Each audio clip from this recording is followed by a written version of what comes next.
నమస్కారం అందరికీ.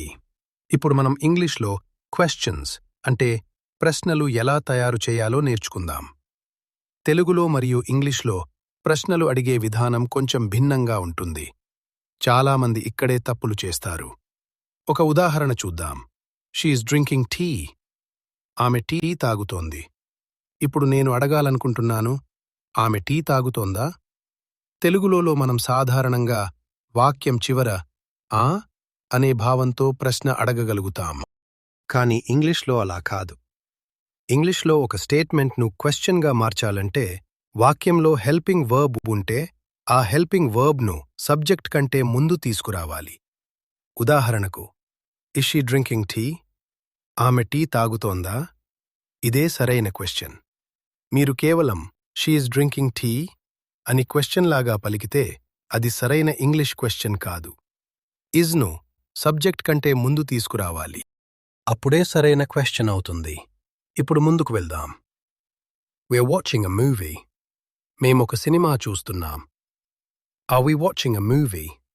మనం ఒక సినిమా చూస్తున్నామా? సబ్జెక్ట్ యు అయితే are you watching a movie? మీరొక సినిమా చూస్తున్నారా? గుర్తుంచుకోండి, క్వశ్చన్ తయారు చేయాలంటే హెల్పింగ్ వర్బ్ సబ్జెక్ట్ కంటే ముందు రావాలి. He's reading a sports magazine. అతను ఒక క్రీడా పత్రిక చదువుతున్నాడు. Is he reading a sports magazine? అతను ఒక క్రీడా పత్రిక చదువుతున్నాడా? You are sleeping. మీరు నిద్రపోతున్నాడు. Are you sleeping? మీరు నిద్రపోతున్నాడా? He was planning about his studies. అతను తన చదువుల గురించి ప్రణాళిక వేస్తున్నాడు. Was he planning about his studies?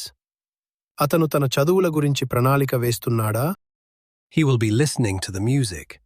అతను సంగీతం వింటూ ఉంటాడు. ఇక్కడ will మరియు be అనే రెండు హెల్పింగ్ వర్బ్స్ ఉన్నాయి. క్వశ్చన్ తయారు చేసేటప్పుడు మొదటి హెల్పింగ్ వర్బ్ను సబ్జెక్ట్ కంటే ముందు తీసుకురావాలి. Will he be listening to the music?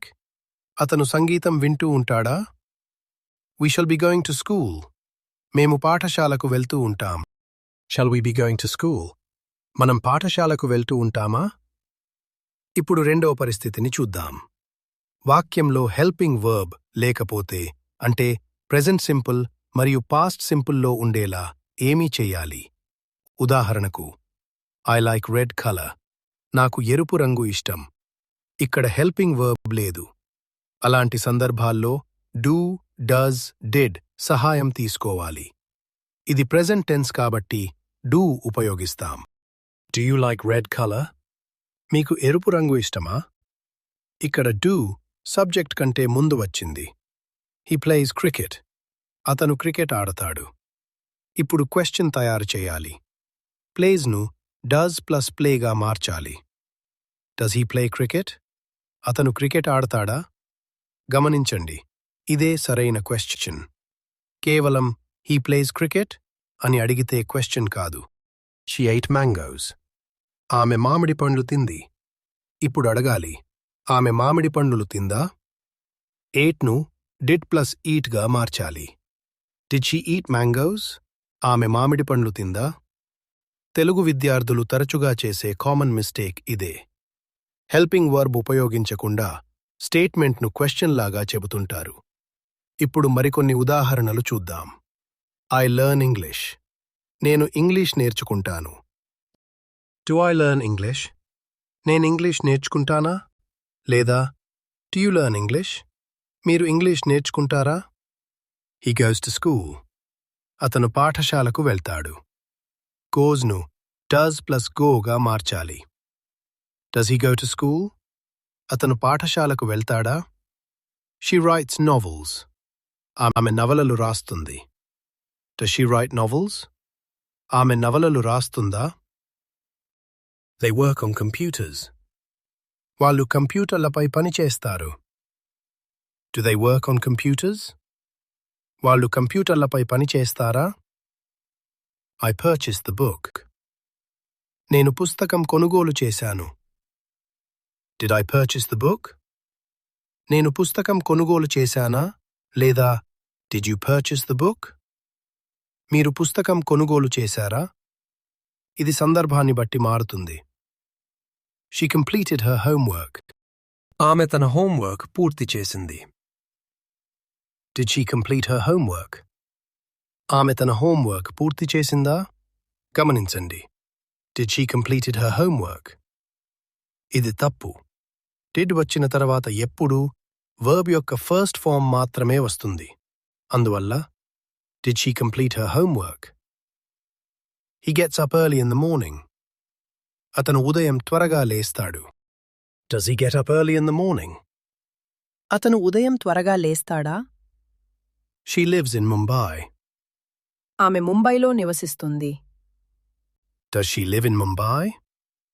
ఆమె ముంబైలో నివసిస్తుందా? He teaches mathematics.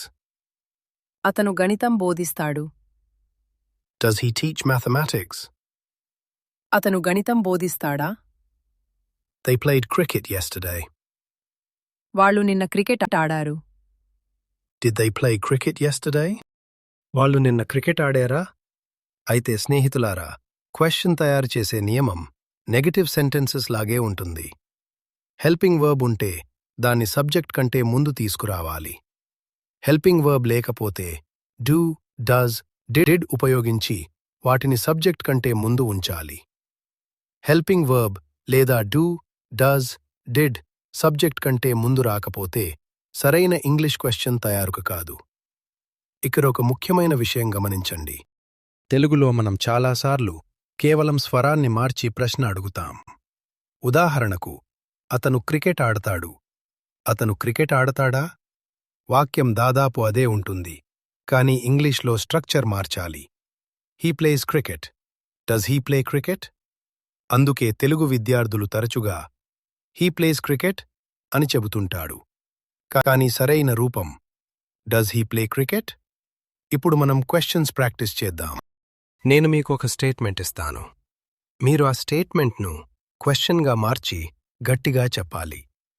గుర్తుంచుకోండి, హెల్పింగ్ వర్బ్ ఉంటే దాన్ని సబ్జెక్ట్ కంటే ముందు తీసుకురావాలి. హెల్పింగ్ వర్బ్ లేకపోతే డూ, డస్, డిడ్ ఉపయోగించి క్వశ్చన్ తయారు చేయాలి. ఉదాహరణకు, డిడ్ షీ కుక్ డిన్నర్? ఇక్కడ హెల్పింగ్ వర్బ్ లేదు, వాక్యం పాస్ట్ సింపుల్ టెన్స్లో ఉంది కాబట్టి did ఉపయోగించాం. Are they playing cricket? ఇక్కడ ఆ హెల్పింగ్ వర్బ్, అందుకే దాన్ని సబ్జెక్ట్ they కంటే ముందు తీసుకొచ్చాం. Does he read an English newspaper? ఇక్కడ హెల్పింగ్ వర్బ్ లేదు, వాక్యం ప్రెజెంట్ సింపుల్ టెన్స్లో ఉంది మరియు సబ్జెక్ట్ హీ కాబట్టి డస్ ఉపయోగించాం. గమనించండి, డస్ లేదా డిడ్ వచ్చిన తర్వాత వర్బ్ ఎప్పుడూ ఫస్ట్ ఫామ్లోనే ఉంటుంది. మీరు ప్రతి స్టేట్మెంట్ను క్వశ్చన్గా మార్చి గట్టిగా చెప్పాలి. కేవలం మనసులో ఆలోచించకండి. మీరు ఎంత ఎక్కువగా మాట్లాడి ప్రాక్టీస్ చేస్తే అంత త్వరగా క్వశ్చన్స్ తయారు చేయటం మీకు సహజంగా మారుతుంది. కాబట్టి సిద్ధంగా ఉండండి. ప్రతి క్వశ్చన్ను గట్టిగా పలకండి.